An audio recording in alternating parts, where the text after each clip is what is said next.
Hi, True Avatars, and welcome to your weekly queer video game podcast. This is episode 76, and I am your host, Zoe Wild. I'm a transgender and bisexual woman, and my pronouns are she, her. Joining me this week is Amy-Lynn, transgender lesbian, pronouns she, her. How are you, Amy-Lynn? Hello, I'm good.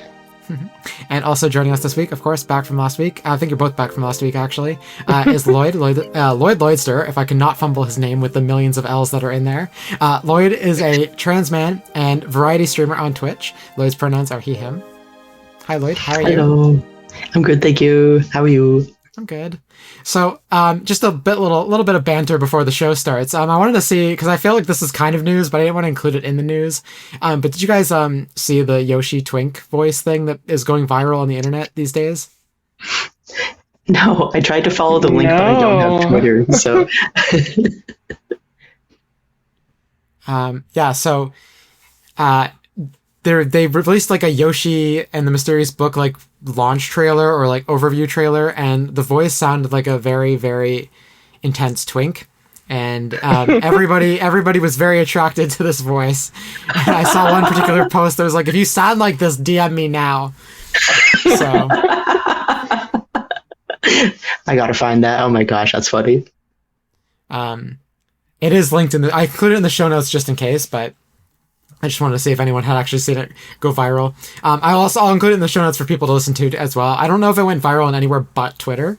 I didn't see anything on Blue Sky about it, but people on Twitter were like, they're really, really interested in this voice. Particular men of the fruity variety. So that actually, did that come out this week? I'm not even sure. Does it come out? It did, yeah. Okay. Yeah. Is anyone playing or that right now? If it hasn't, it comes out like tomorrow. Right. Okay. Well, we're recording on Wednesday, May 20th, so Thursday is usually. So I think it's the 21st. Yeah. Okay, that makes sense. Then yeah. Technically a queer game because Yoshi is some flavor of queer because he's a boy that lays eggs. So we're gonna grandfather him in there. LGBT tax evasion. the T in LGBTQ stands for tax evasion.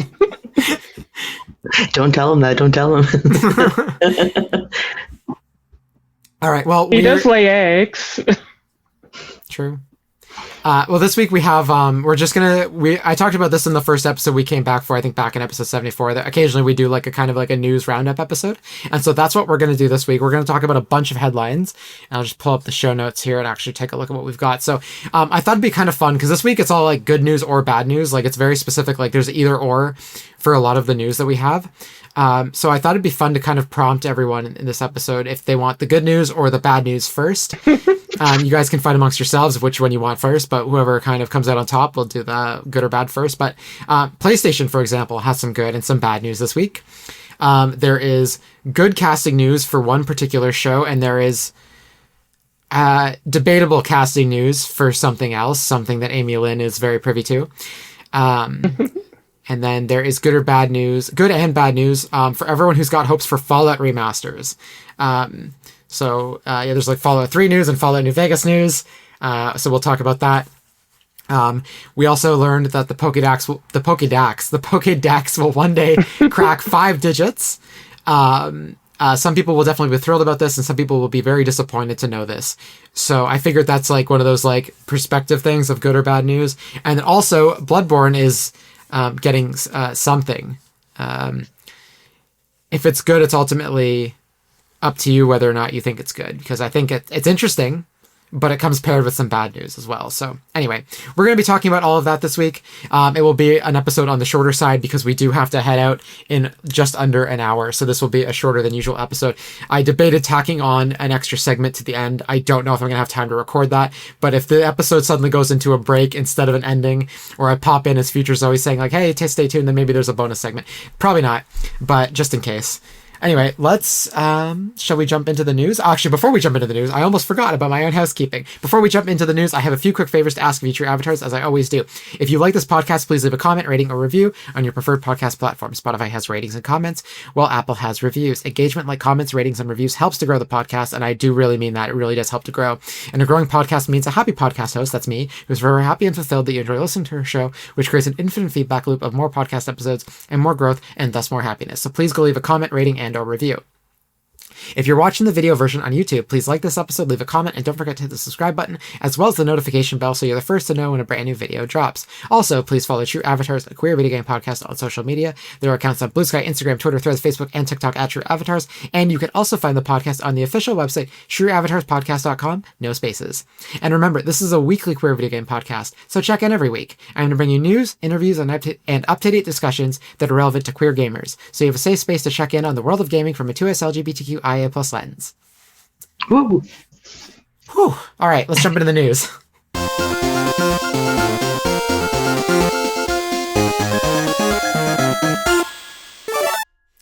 So, like I said, for the news, for anyone who maybe skipped the intro segment and went right to the news with time codes or whatever, or maybe you just missed it, or maybe just good to repeat it, we're going to have some fun this week with the news because everything is either a good or bad news kind of thing. So for each news thing, I'll kind of prompt you with a little bit of the information and ask if you want the good news or the bad news first.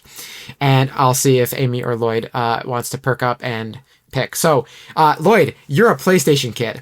Do you want the good PlayStation news first or the bad PlayStation news first? Let's do good. Let's start this off on a good note, and then we'll see where this goes. All right. Well, the good news is that PlayStation exclusives are back on the menu, and what this means is because you're probably thinking, Zoe, PlayStation has always had exclusives, and while you're correct, in the last few years they've also been putting a lot of their games on that are exclusive to the PS4 or the PS5 also on PC, and they will no longer release single player games on PC. At any point, not just day and date, whatever, what have you. Like if they're making Spider-Man 3, it's not coming to PC. It sounds like that means Wolverine is also not coming to PC as well. So that means PS5 exclusives, they're back, baby. Lloyd, how do you feel about this?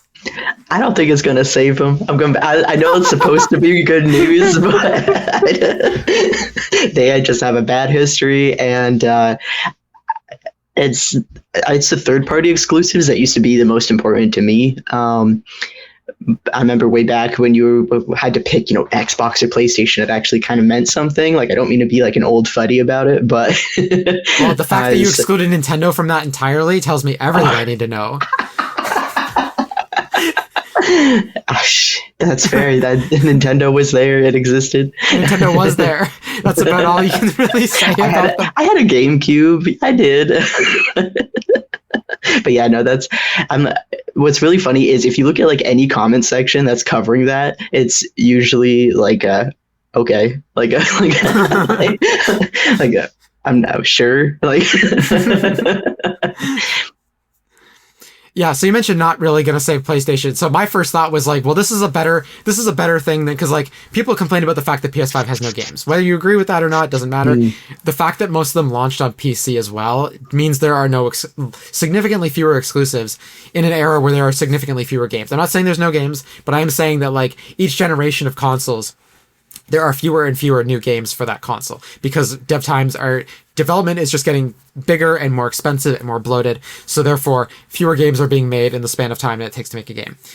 That said, if PlayStation is going to raise the price of their consoles, like if PlayStation 5 is going to be very expensive, and then the PS6, if that's going to be even more expensive than even the PS5 Pro, then it stands to reason that if you're going to invest in a very expensive console, you're going to want to get lots of games for that console that you know are exclusive to that console. Why would I buy a PS6 if I know I can play those games on a PC? Mm-hmm. So that's I don't know if it's going to save them, but I think it's a step in the right direction. Why do you think it's going to save them, Lloyd? I'm curious. I genuinely, the biggest thing that they need to work on is their security. Like, it's just their security's been so bad for forever. And just from like a consumer, like, what's the word, confidence standpoint, like, there's stuff, their consoles are too expensive. They keep increasing their prices. The game selection for, like you just mentioned, this is a good move. I don't think it's going to be like the thing that's going to make everyone run back that they lost. But no, their security's just been so bad for so long.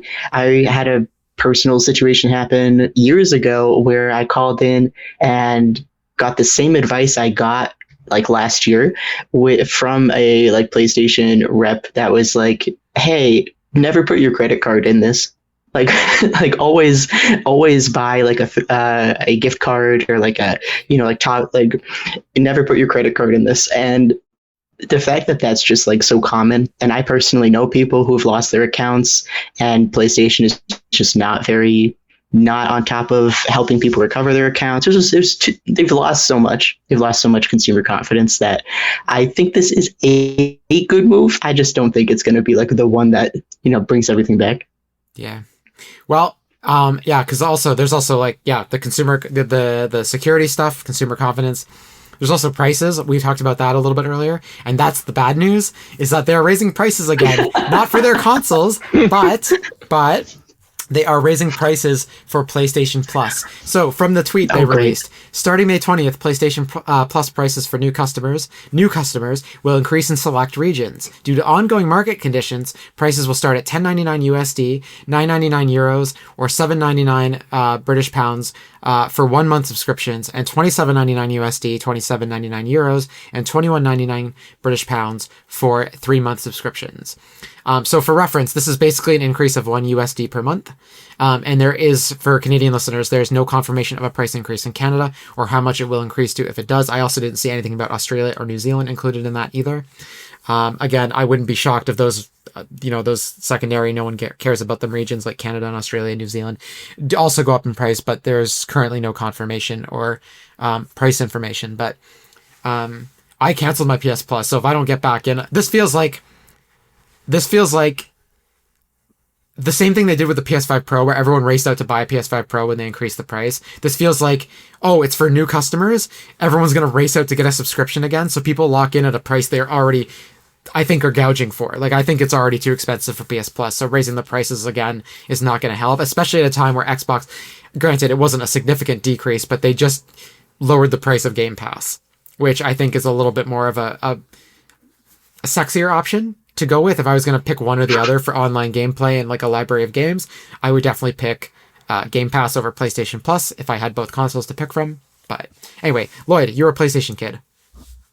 I honestly couldn't add anything extra. You'd hit everything that I would have said. Damn, yeah, no, it's perfect. All right, that's fair. Well, hopefully more good news. I think also today, I didn't include this, but I guess I could talk about it very briefly. But they also announced a state of play for June 2nd. So it's going to be like an hour long or more. They're going to screen it in some theaters, which they haven't done, I think, in like almost a decade. So people are thinking like, oh, there's probably going to be a lot of good news in this. I would not bank on that, given how PlayStation state of plays have been in the last few years. But we do know that there's going to be more information on Wolverine in this presentation, which for me is enough because I like Insomniac, I like Marvel, I like cape shit. What can I say? So I'm excited for this. Plus the X-Men are very, very queer and Wolverine is Canadian. So let's go. All right. Okay. So this is kind of for both of you. Although I guess technically maybe I'll ask Amy-Lynn this one because I consider the maybe good, maybe bad to be more on the bad side, but she might think it's good news. So let's see what she picks for the casting news of these movies and shows. Amy-Lynn, do you pick good or bad news first? Well, I already know that I emotionally care. Let's just do the good news. I have mixed feelings about both. Okay, that's fair. All right, that's good. That's good. Some pushback. Good. You can tell me I'm wrong, please. All right. So the good news is that Life is Strange has found its the TV show has found its Max and has found its Chloe. Max will be played by Tatum Grace Hopkins, who is mostly known for stage work and making her TV debut here. Apparently, I can't speak today. And Chloe will be played by Maisie Stella, known for roles in Nashville, My Old Ass, and Flower Vale Street. Flower Vale Street is not out yet, but it comes out later this year.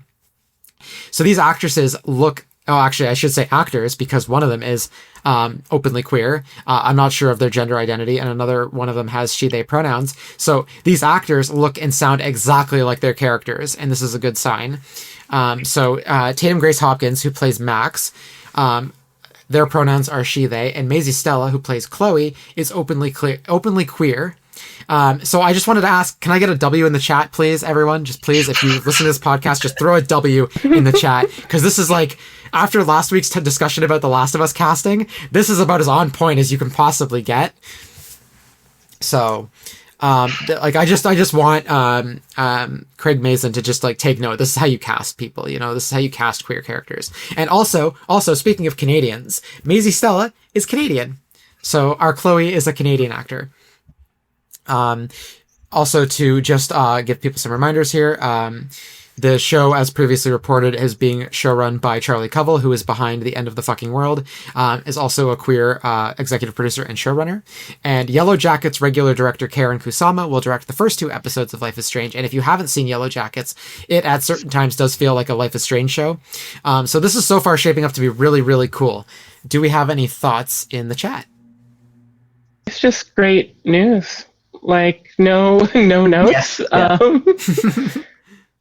My experience with Life is Strange, I forget if I've mentioned on this podcast, but I watched a Let's Play, like, really early on in the Let's Play era. Like, I think it was maybe my first Let's Play outside of Game Grumps. I believe their group was Video Games Awesome, which were Canadian/are Canadian.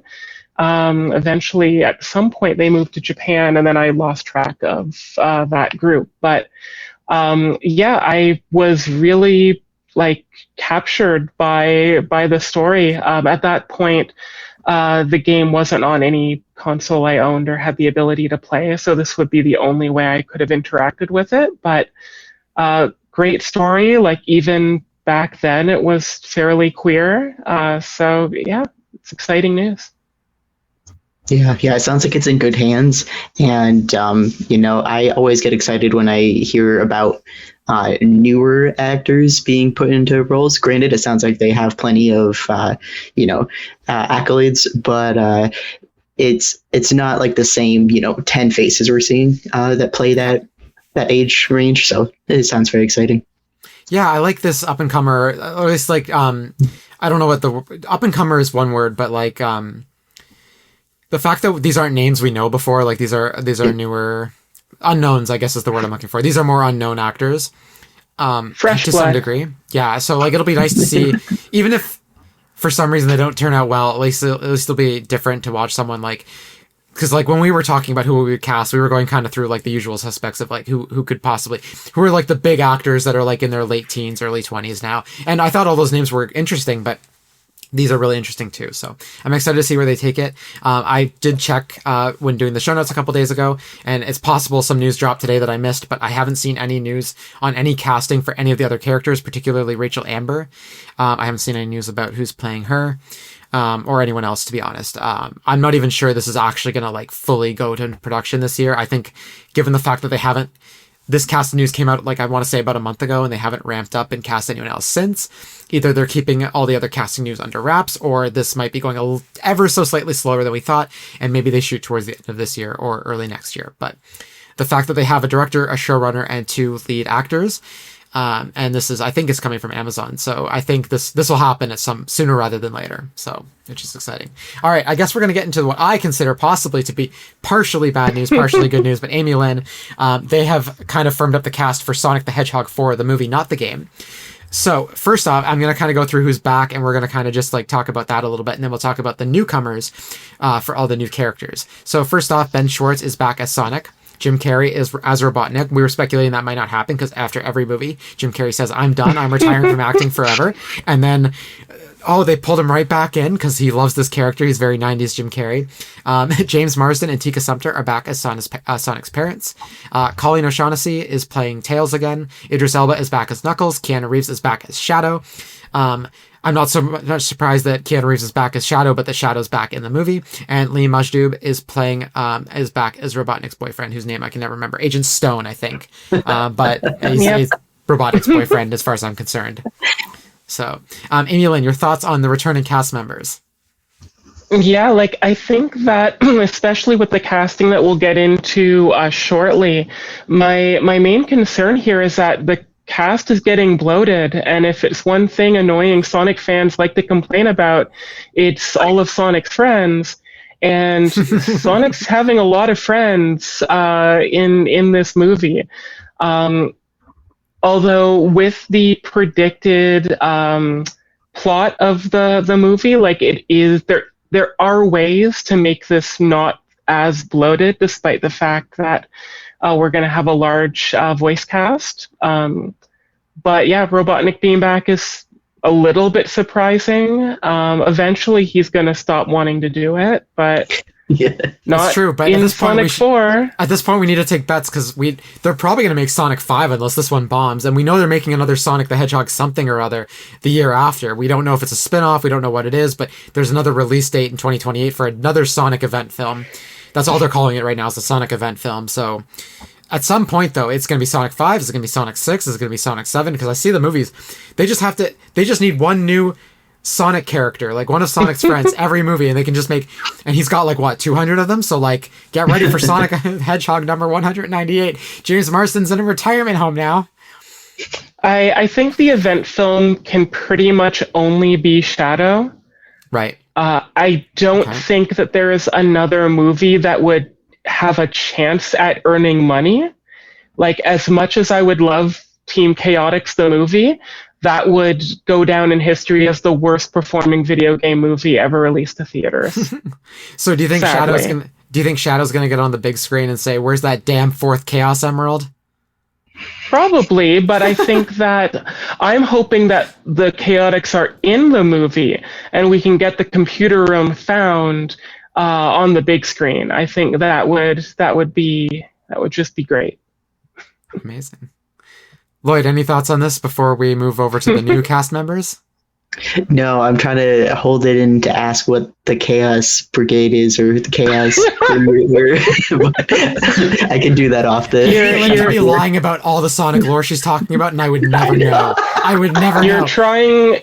Lloyd, you're trying to make too much sense of the words I was saying. So I appreciate that, but I'll get into that a little bit with the potential casting. Okay. Okay, well, that's interesting then, because, I wanted to ask you about this. So, first off, Kristen Bell has been cast as Amy Rose.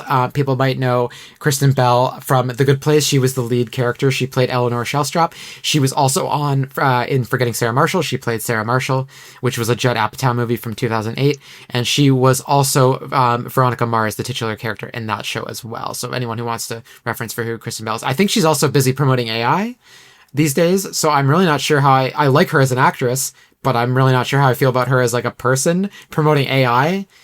But anyway, whatever. But Amy-Lynn, your opinion is the one I care about today. So what are your thoughts on Kristen Bell as Amy Rose?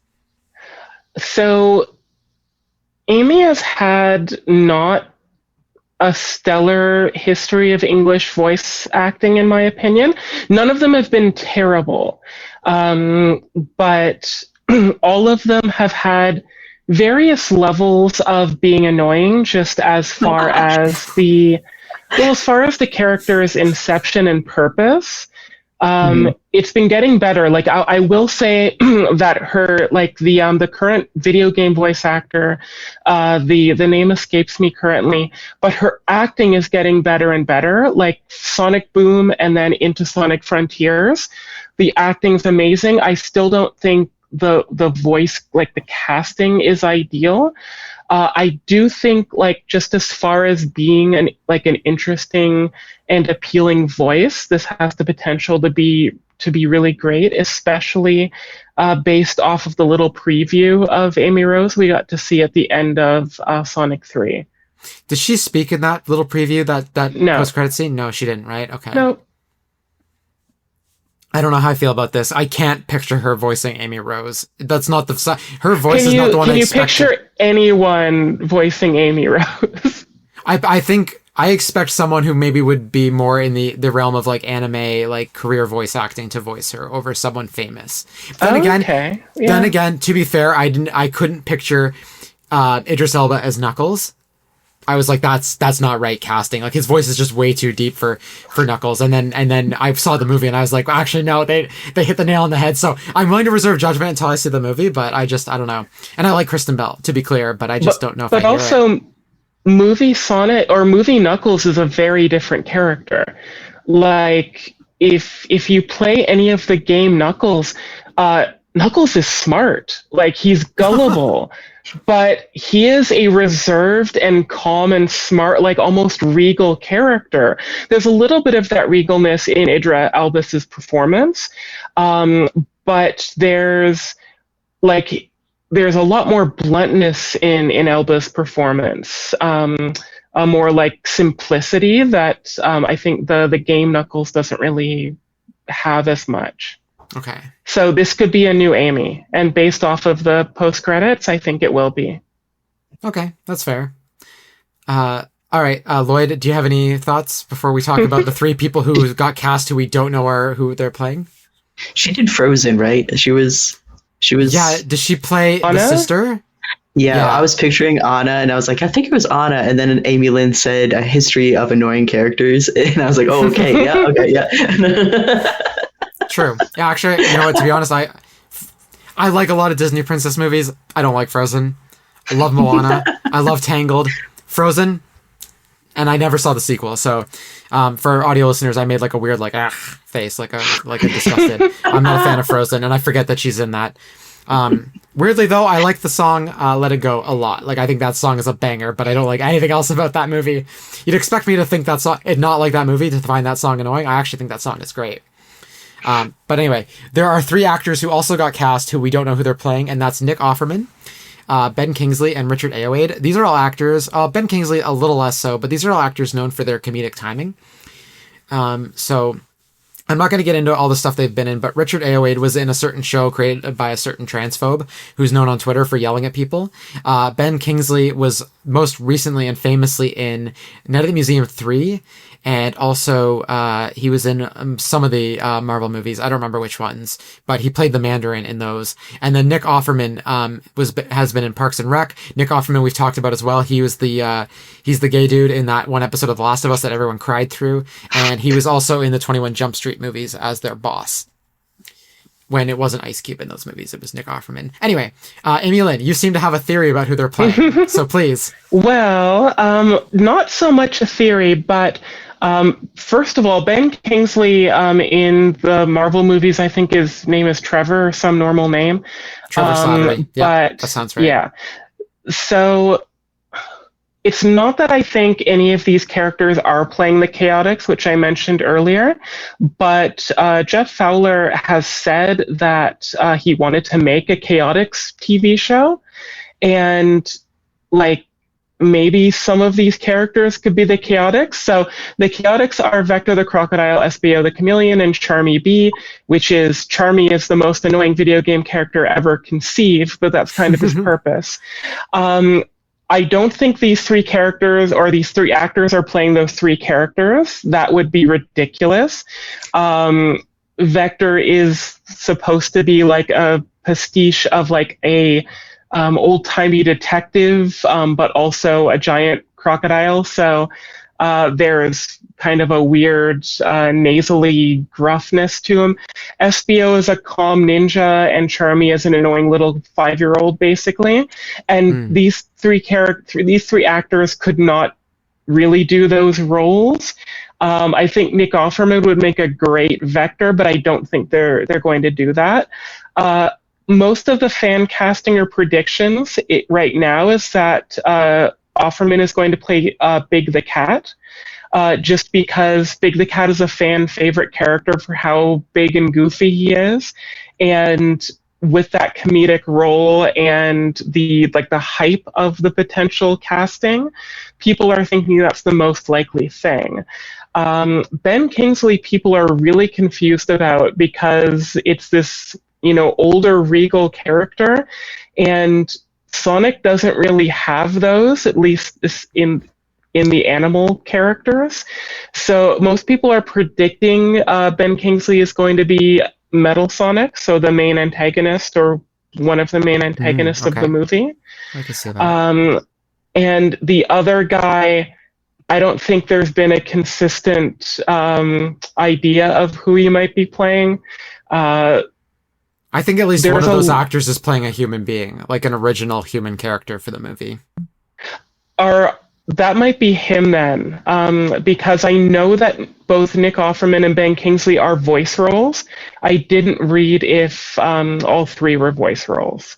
Okay. I'm not sure if I didn't see that any of those were voice roles, so I think any of them could be people, but if you saw voice roles for the other two, then it's possible Richard Ayoade is not a voice. But yeah, who knows? I could be also wrong. They could all be voices, and Yeah. If Richard is a voice, then that's kind of, there's 3 Chaotix members he could play. There is also Silver the Hedgehog, which is a kind of wild card as far as the potential of this movie goes. Based off of the concept art as well as the source game that Amy and Metal Sonic originate from, it is very likely this will be a time travel movie. And Silver the Hedgehog is the Trunks of Sonic, if you know Dragon Ball Z, or if any of the audience knows Dragon Ball Z. So he's from the future. So it's really possible that they can cast him. But if they do have a Sonic, or if a Sonic 5 is happening, they pretty much need to save Silver for that, because they're running out of stories and characters that would make for really good movies.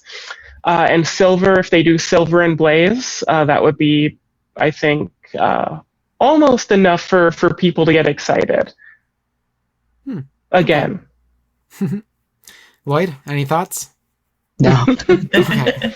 Well, we're going to move on because we don't have a ton of time, but thank you, Amy-Lynn, for sharing all that, because I think I actually, not that I wasn't expecting to, but usually I'm like, oh, well, they're probably, I'm in the film industry quite a bit, so I figure, I'm probably not going to, but anyway, appreciate the insight, because I expected, we don't know who these people are playing, they couldn't possibly, and then you came with, a list, and I was like, oh, actually, okay, whoa, so that's good.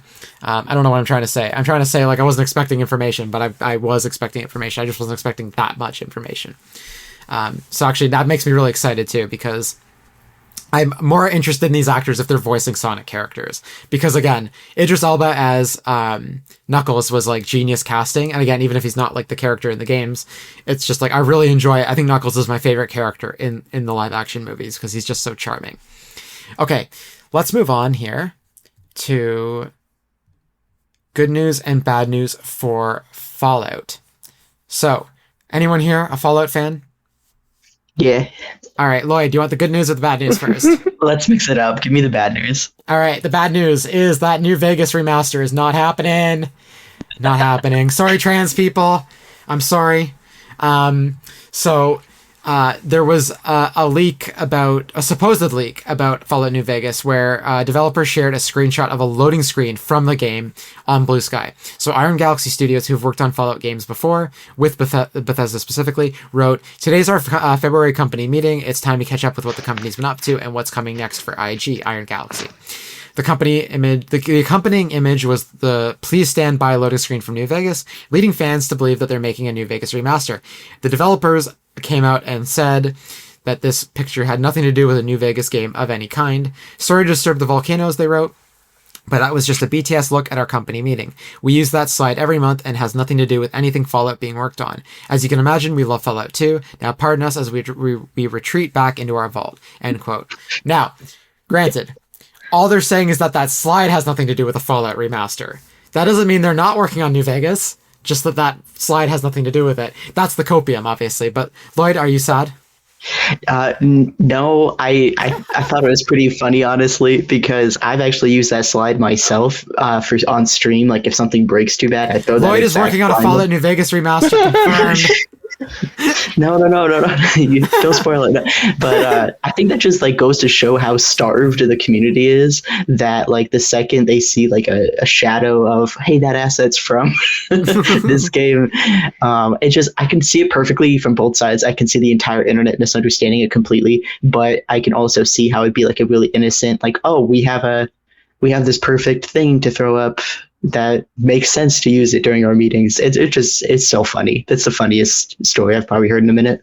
I just think it's really funny every time a company does something that seems very simple, harmless, and then fans are but this means something. At this point, even when it's just my boyfriend and I talking about Thomas the Tank Engine stuff from interviews we've conducted, we know if we share a small detail about something from an interview, we how are the... We ask ourselves, what are the multiple millions of ways that this could be misconstrued in any way? And if there's even one tiny way it could be misconstrued, even innocently, we don't talk about it. We just don't, because I don't trust people. I got so distracted because you used the word conducted about it.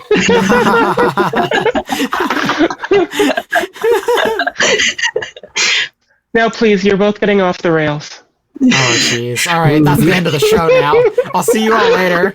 Amy-Lynn, this is unrelated, but you're definitely banned from the podcast. No, kidding. You can let off some more steam. It's okay. All right, go ahead. Get them all out of your system. Come on. I can't think of any more at this point. All right, good. Thank God. All right, moving on. But anyway, yeah, it's just funny that they were surprised by this when it's like, okay, you were posting a New Vegas screenshot though. Like, even though it's harmless, like, you got to at least put a little bit more thought into this before you post anything from anything, because people might just assume. Speaking of people assuming, though, this is the good news, is that Fallout 3 remaster that's been rumored has technically been, or seemingly been, leaked through toy listings. So I'm sure people have heard that there's supposedly, when Oblivion Remastered was kind of leaked, there was also a Fallout 3 remaster supposedly in development. I don't remember all the details regarding it, nor if any of those details are even true, but some toys are scheduled to release in the future, and one of them mentions Fallout 3 Remastered by name. So the toy itself is the Elite Edition 7-inch Fallout 3 Remastered number 13 T45B Nuka-Cola. I don't know what any of that means other than it says Fallout 3 Remastered in there, and that it's 7 inches in size. Lloyd, can you tell me what the heck this means? T45 is a power armor type. So it's like if you see the really big bulky power armor. I use the name in the definition, but you get over it. It's basically this big metal exoskeleton that anyone can get in if you got the right battery for it. So this whole thing's pretty funny because I was on the Reddit thread for this, and people were joking about how that was just like a remaster of a figurine of a previously released toy, and there was one comment where someone was like, no, actually, they never released that power armor as a thing before. And it was just the funniest spiral of all personalities trying to joke about it. But no, the fact that the power of autism. It really is. It really is. And, we love him for it. But no, it's pretty promising. This isn't the first time something's been spoiled before, because licensing and merchandising kind of got a little bit ahead of everything. So I don't see this not happening. This seems like a pretty decent sign, and it'll be awesome. I had to do so much work to get Fallout 3 to play on the computer to stream it a little while ago. I had to do so much work to port some stuff, and it would be really nice to have a remastered playable version out of the box. And this is just me wishful thinking, but it would be really nice if in the settings they had a streamer-friendly audio version, like a lot of games have now. Except Mixtape. That Mixtape? Yeah, Mixtape doesn't have a streamer-friendly version. Anyway, sorry. We're going to talk about Mixtape on this podcast soon, I promise you. We're going to talk about that LGBTQ plus tag on Steam. We're going to get into that. Anyway, sorry, Lloyd, I have derailed you. There you go. There's your next pun. The little counter in the corner. No, that was it, really. Okay, cool. All right. Yeah, I'd like to be able to play Fallout 3. They just remastered Fallout 4. Or did some big, here's everything in one package kind of thing. I said, I'll finally play a Fallout game there. But honestly, at this point, I'm probably waiting for New Vegas, because I don't think I get to be a transgender woman unless I play Fallout New Vegas, right? I think that's I might as well be a cis woman, right? I don't get to be trans until I think that's how it works. Correct me if I'm wrong, but I think I have to play New Vegas to finish my transition. It's not something I can speak on. Amy-Lynn, you've played Fallout New Vegas, right? You've got your trans card? No, but I sing Part of Your World enough at karaoke that I think that gives me a lot of credits from the trans police. So okay. I have some credit that I can continue to use. I really like the Fallout show. Maybe that gives me something. That gives you more than I do, because I don't have Amazon Prime. I have no way to watch it at the moment. The Blu-ray for season 1 went on sale to something as low as 20 Canadian dollars, and I was like, that seems really cool. But also I told myself no more buying movies or shows I haven't actually watched before. So kind of got overruled by my own rules. Anyway, let's move on now. I will get to Fallout at some point. Don't worry. Otherwise, I guess I can't really host a queer video game show if I have not played or consumed any Fallout stuff. So I'll get there. Don't worry. Speaking of things that are going to upset... okay, so actually, before we talk about getting upset with people, so there's actually only 2 more news stories. We've kind of blown through these pretty quickly, which is good. It means we won't go over time this week. So do we want the probably bad or probably good And you guys can both kind of weigh in on this. How do you feel, Amy-Lynn? Are they connected at all? No, these are two unrelated things. Let's do bad news first, then. Okay, so the bad news. All right, this is definitely probably more on the bad side. So Bloodborne isn't getting a remaster, remake, patch, or a sequel. However, it's getting an animated movie for some reason. Quoting from the article here, Sony has announced plans to produce an R-rated, and this comes from Video Games Chronicle, has produced an R-rated animated movie based on From Software's classic PS4 game, Bloodborne. Sony Pictures and PlayStation Productions are developing the feature film, which will be produced by content creator Sean Jacksepticeye McLaughlin, along with lyrical animation. I'm sure I didn't pronounce any of those three things properly, those three names. I think Jacksepticeye is a YouTube person of some sort. I live under a rock, so I don't know for sure. No plot deals or director were announced for Bloodborne at the time, so as far as I'm concerned, this might not even be happening, just like the Bloodborne 60 FPS patch. So Jacksepticeye plays the obscure Sonic character Irish the Hedgehog, which Irish is the Hedgehog. Does he have an Irish accent? Oh, he has one of those green hats with a buckle and a pot of gold. He was released. I forget if it was St. Patrick's Day or April Fool's, but they at the beginning of Sonic Adventure, if you start the game. After playing for a while, it gives like a character recap where it's like, I'm Amy Rose.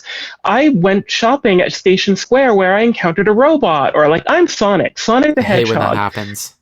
And like, so they give like a recap. So they made one for Irish the Hedgehog where he just like ends up going on this, like he babbles and becomes more of an Irish stereotype the longer the recap goes. It's amazing. But between this, and I'm going to somehow connect it back to YouTubers and video games, with Markiplier and Iron Lung, and sort of connected with the recent release of Gameoverse, there does seem to be a recent trend of YouTubers getting into the media sphere as far as movies, television. There's the huge controversy and excitement over Amazing Digital Circus getting a theatrical release also. So these independent animation, and I'm not saying Sony and Bloodborne are independent animation, but the fact that, independent creators are part of it is still really fascinating for the whole ecosystem that seems to be going on lately. Yeah. Oh, sorry. Before I cut anybody off, Lloyd, do you have any thoughts as well? No, I'm honestly pretty excited for it. Jacksepticeye, it's just really funny when you're like, I think he's a YouTube guy. He's like arguably part of Gen 1 of YouTube. Okay, that gamers, sounds right. So, yeah. So I'm like, okay. But no, I mean, the success Markiplier had with Iron Lung and then seeing Jack being able to go in this direction, I'm pretty excited. I know he hasn't done a project this big, but just I'm a fan of how he talks about creative projects that he's passionate about, and my understanding is that he's really passionate about this world and everything that goes into Bloodborne. So I'm optimistic for it. I have a very spicy take on this. I think that Sony got that person. I think Sony hired that person. Whether or not this person ends up doing anything for the movie or not, that remains to be seen. But I think Sony just wants the name recognition coming off of Iron Lung and Markiplier. I think they saw that and they were like, oh, people will flock to a YouTuber if a YouTuber's name is on this. The same way they hire influencers now, they cast influencers with huge following counts for movies instead of hiring people who've gone to acting school and who've spent a lot of time learning the craft. Now it's a bit more of a popularity contest. That's not to knock the people that are talented and also famous and Instagram famous or whatever. But I think at surface level, this sounds like Sony was like, hey, we can recreate the success of Iron Lung. Who's a popular YouTuber who likes Bloodborne? All right, slap their name on this thing. Let's make it. That's what I think this is at the moment. It could turn out well. That's not to say it won't. But I think that's why Sony's got that name on there and why they announced it that way, because it's only in development. It's not like it's about to go. They haven't found really an animation studio to go and animate this thing. They don't really have a script. It's just developing, and developing in films is different than developing in games. Developing in games is like the equivalent of producing a movie, where the movie's actually being either made, like shot or animated or edited. It's like actually like physically being tangibly produced. Whereas development in a film is just like people in a room going like, all right, here's an idea. All right, let's kind of put this to paper. It's not even it's not really scripting even yet. It's like outlining, throwing stuff at the wall, seeing what sticks. So we'll see what comes of it. Sony was behind those like animated shorts, right? Like with the Mega Man and Pac-Man semi-gritty reboots. Well, Pac-Man more of a fantasy reboot, and the Mega Man was a little bit more accurate. Was Sony behind those? That's a great question. Do you remember I know what you're talking about, but I'm blanking on what the name of that was. Do you remember what the name of it was? Because I can look that up quickly, but... I am blanking on the name as well. It was kind of a pun of video games, I think. I think it was like 2 words. Sounds right. Zoe's going to tell us in a second. Yeah, I'm looking up. Anticipation. Okay. I'm trying to remember Pac-Man. If you search like Mega Man short... It could be like that one show that had a New World Pac-Man. You just Secret Level. Yeah, that's there we go. So let me look up Secret Level, because I'm not sure. I liked the Mega Man one. I didn't mind the Pac-Man one. I thought it was interesting. I'm trying to remember who was involved in it though. Amazon Prime and Blur Studio. Okay. So no, it doesn't really look like Sony was involved. Sony might have been involved in the sense that like they might have had some licensing going on. I know so it looks like From Software had Armored Core behind it. Sony had Concord.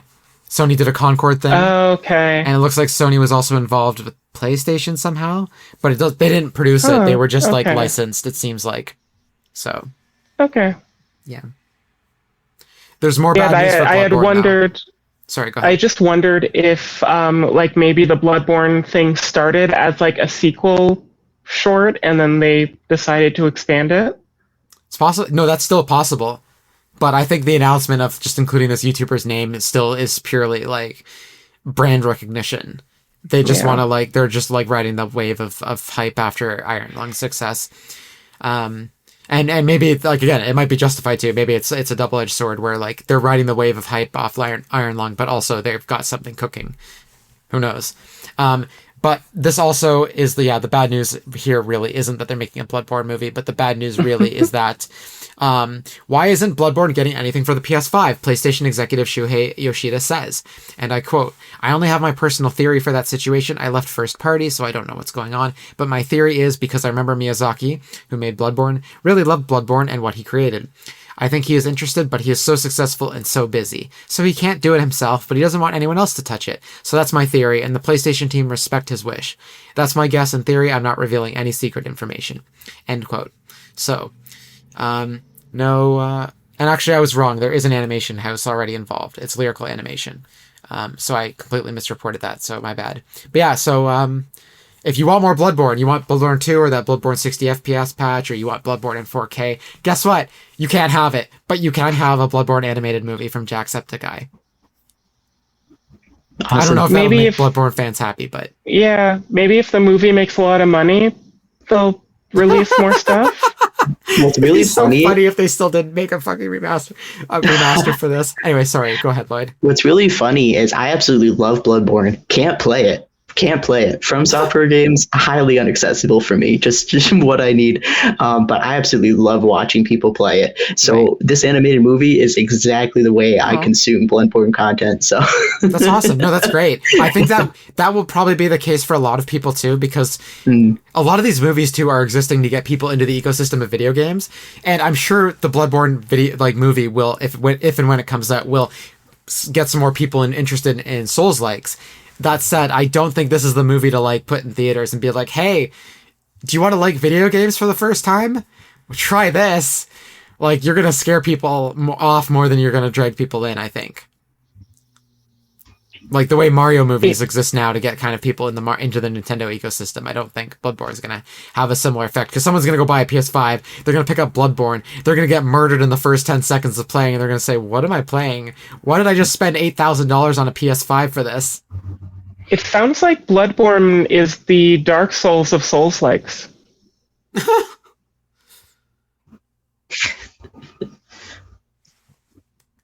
Clap, clap, clap, clap, clap, clap, clap, clap, clap.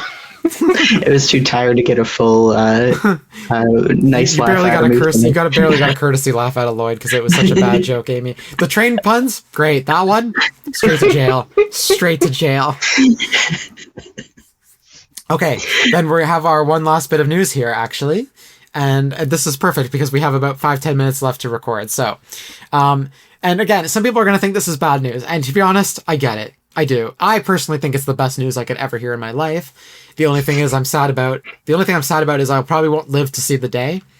Unless they find some way to freeze my head and wake me up in like 1,000 years in the future when this finally comes to fruition. However, this piece of news is that there could be as many as 10,000 Pokemon one day. So this developer, Masaki Hoshino, who was talking about the amount of Pokemon currently available in Champions, which is the recently released battle simulator. But I think it applies to the main series too, so I'm just going to read the quote. Who knows? Far in the future, we'll have 2,000, 3,000, maybe 10,000 Pokemon. What a leap there. If we had all those available to be played, I think it would just become such a complicated situation. So I think the idea that we have right now is only a limited selection available, but shifting over time. End quote. So basically, yeah, 10,000 Pokemon. I think that's awesome. There's already more than 10,000 animals, so getting 10,000 Pokemon is just like, yeah. Chef's kiss. Amy-Lynn, you go first.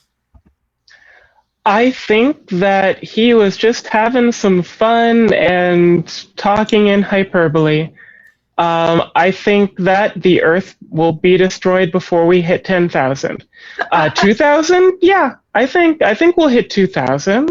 I mean, it's even theoretical that all three of us will live to see 2,000. I think we'll live to see 2,000 for sure. If the rate continues, I think it's absolutely possible. I think 10,000 is too much to keep stock at the Pokemon Center. They're gonna need to like make a new island for Pokemon centers in order to maintain that level of retail, like that retail buffet that Pokemon centers still manage to. Oh, you mean like the store attain. Pokemon Like, Center? You don't mean yes, like the healing area? You mean like, yeah. Oh yeah. I mean the stores. Like, it's not like you can access all like 1,800 or 1,018, whatever the amount is. Like, it's not like you can do that at Pokemon centers currently, but you can access quite a few. Like, I feel that like within the year, like probably Nidoran female and like Bronzong are available for purchase, right? Like, it's not going to be all the time, but your random obscure favorite is going to be there. Yeah. Maybe not Doduo. I think so. You're right. Like, I think 10,000 is just like a number he threw out there. I think he is just talking. That said, though, this is the first, I think, ever, I could be wrong, but I'm pretty sure this is the first time they've ever officially acknowledged the fact that like there could be more Pokemon than there currently are. Because even when Junichi Masuda was asked on the development of Sun and Moon, I think it was Junichi Masuda who was asked this. Someone said, "How many new Pokemon will there be in the game?" And we figure there's probably going to be at least 70 new ones. I think that's the lowest number we've ever gotten is 72 new Pokemon in a generation. And instead of just like outright saying like, yeah, we're aiming for the ballpark number or something like more, he just like, there will be more than 10. Which we already knew, because at that point, I think, we know there's the 3 starters already confirmed. There was 1 wireframe Pokemon confirmed at that point. So the starters we know are going to evolve twice. That's 9 Pokemon plus the wireframe, 10. Of course, there's going to be more than 10. So, like, the fact that they're so, like, very quiet about how they manage the Pokemon brand for this guy to just come out and say, like, yeah, there'll probably be one day of 10,000 Pokemon, and Dexit will still be a problem. For anyone who doesn't know, Dexit was the thing that happened in Generation 8 when Sword and Shield came out, where they said every Pokemon game will no longer have every Pokemon in it. And it sounds like Amy-Lynn is saying that Dexit is going to happen in real life soon, too. Yeah, I mean, I mean, this goes back to our, like, friendship origin story, but like I would like real Dexit. Like, it's fine. Like, just reboot the game, have like 200 random Pokemon, like redesign everything so it's cell shaded or watercolor or something. Like, I love Pokemon. There will always be Pokemon in existence, like the ones that exist. I'm fine if there's a game with not all of them. Will I be sad if Wooper and the Raltsline are not there? Yeah, but I'm kind of lucky that my favorite Pokemon are relatively popular Pokemon. Wooper and the Raltsline are coming back. Like, if they're gone, I just need to wait 5 months. They'll be back in some form. There's also a card with both of them on it. Yeah, it's a Gardevoir, shiny Gardevoir card with a Wooper staring at her. It's very cute. Lloyd, do you have anything you want to say? Yeah, it was, is it bad that when I first read that 10,000 number, I was like, man, that's a lot of opportunity for some mid-Pokemon games between now and then. I'm surprised we haven't made an over 9,000 joke yet. That's really good. But no, yeah, what's funny is I kind of like want a game with all the Pokemon in it all the time. Like, I don't need 3D graphics. I don't need a complex storyline. Just like, I want to have a chance to see any Pokemon at any given time. Does that sound like a ROM? Maybe. Mind your business. But the lawyers are on the phone with us right now. Hold on a second. Let me just check my phone here. But no, it sounds pretty cool. 10K, I think it's ambitious. I think they would like to make money for that long, but I think you said the universe, the heat death of the universe will happen before we get to 10,000 Pokemon. I think Pikachu's going to outlive the heat death of the universe. They're going to start the whole universal cycle anew. The Big Bang will happen again, and boom, Pikachu will be right there immediately. I'm telling you. So this weirdly enough connects to our purview as a queer video games podcast. But I was at a youth queer conference a couple of years ago, and we were showing a queer short film, and one of the lines in it was, one of the characters had a binder with every single Pokemon card. And as I was sort of facilitating this discussion after the movie, I said, like, I think this film was set in 2013, so every single Pokemon card wouldn't fit into a binder. I don't have no idea how many Pokemon cards would have existed by 2013, but I can tell you it's probably more than this. And a child in the audience raised their hand, and it's like, and he said, or they said, I don't know the child's pronouns, but they said, what year was it? 2013? Oh, there were 60,275 Pokemon cards in existence at that point. Queer autism tricks again. Yes. This child had, he did think for a while, like he did have to do some calculations. That's so but cool. I was so impressed that this child knew how many Pokemon cards were in existence in a certain year. I was so impressed. The future is safe, at least in this one very narrow way. So at some point, someone will be able to remember all of the 10,000 Pokemon, and not just Electro, Diglett, Nidoran, Mankey, Venusaur, Rattata, Fearow, Pidgey, Seaking, Jolteon, Dragonite, Ghastly, Ponyta, Vaporeon, Poliwrath, Butterfree. I won't do all of them. Well, you have to sing catch 'em, gotta catch 'em all, gotta catch 'em all, because that's the next line, to be clear.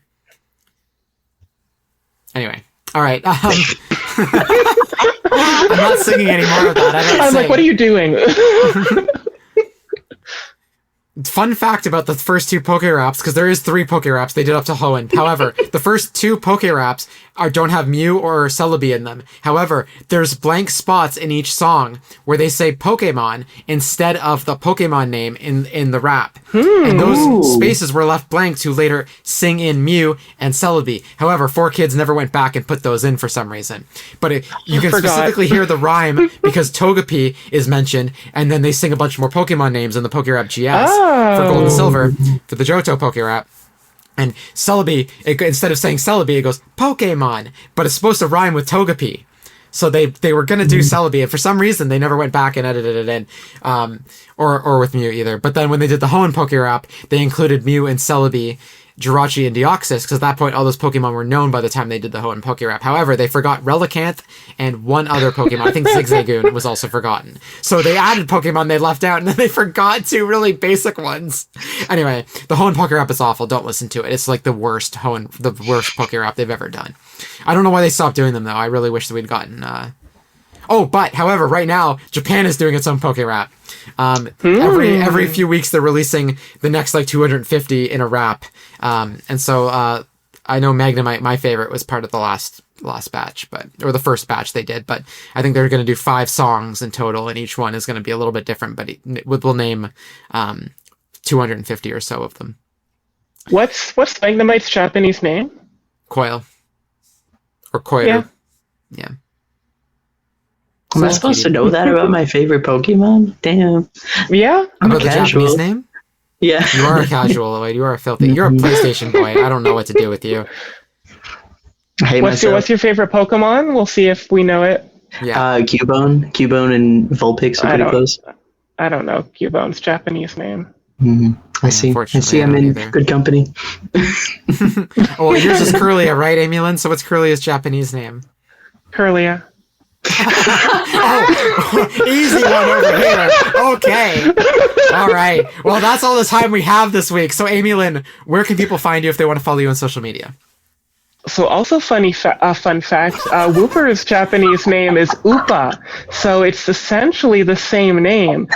Upa is also based off the Japanese name for the Ambystoma salamander, which is Super Wooper. Yes, sorry. Sorry, I was going to say, we don't have time for autism. You said you had to go. Amethyst Lilac, one more Y than you think.